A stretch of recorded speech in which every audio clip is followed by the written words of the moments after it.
just the statistics, not just the percentages on spreadsheets. My life is not just a figure of speech. My death should not be rounded up to the nearest decimal. I am not just props for news outlets at mass burials, an inscription on protesting placards, no momentary hashtags on social media. My body is not bred to be broken for communion among brethren indoctrinated to hate my contrary opinion. I am not fishbone stocky or throat-provoking gag reflexes. Can't you see? I refuse to be sacrificed, slaughtered for the cleansing of sins. My life is not atonement for your broken moral compass. I know be sheep. I know be scapegoats for the enablement of jungle justice. This constitutional oppression disguised as social obligation infringes on my human rights. How many times do I need to enumerate that minority is not synonymous to a suppressed denominator? This mathematics of an existence gives the probability of variations and differences. What I am saying is, there are no square pegs in round holes. We come in all shapes and sizes, in all ethnicities, religions, political inclinations, and sexes. What happened to agree to disagree? Why does a contrary opinion have to get me killed? How many brothers of mine would you turn to firewood to keep your cold heart warm? How many gruesome murders ought to be covered up till rotten bodies become anew? Listen to this protest of a poor man. Is humanity just a fancy coat worn only on special occasions? Is violence and nudity exposed when we take it off? How do I make you understand there is no difference between us? That these monsters created could one day show up at your door if it be your body with day for this floor, if it be your own blood. This poem na cry for help, so lend me your voice. My vulnerability does not make me endangered species. I have a right to live and live free. I am not just the statistics. I am not just the percentages on spreadsheets. My life is not just a figure of speech. So put an end to the violence.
Iyaye, an easy-going, admirable and soft-spoken boy, was in company of his friends when the lock to the madhouse broke loose, with some ferocious young men brandishing clubs, cudgels and bottles at Iyaye and his friends for daring to be effeminate, gender non-conforming and happy. Iyaye suffered from brain concussion and never survived the onslaught. Likewise his mother, who died less than 1 year later due to the shock of the loss of her favorite, diligent, human and most considerate child.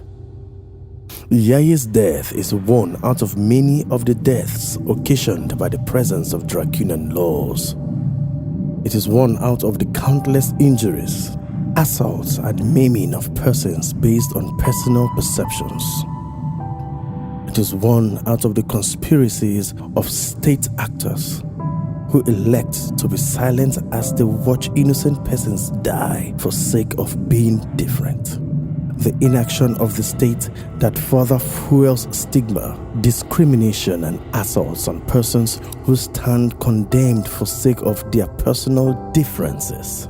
Resolution 275 of the Africa Commission of Human and People's Rights decries all violence and injustices of persons based on their real or imputed perceptions and identity, and so does our conscience. Let's stop the violence now against anyone on any ground whatsoever.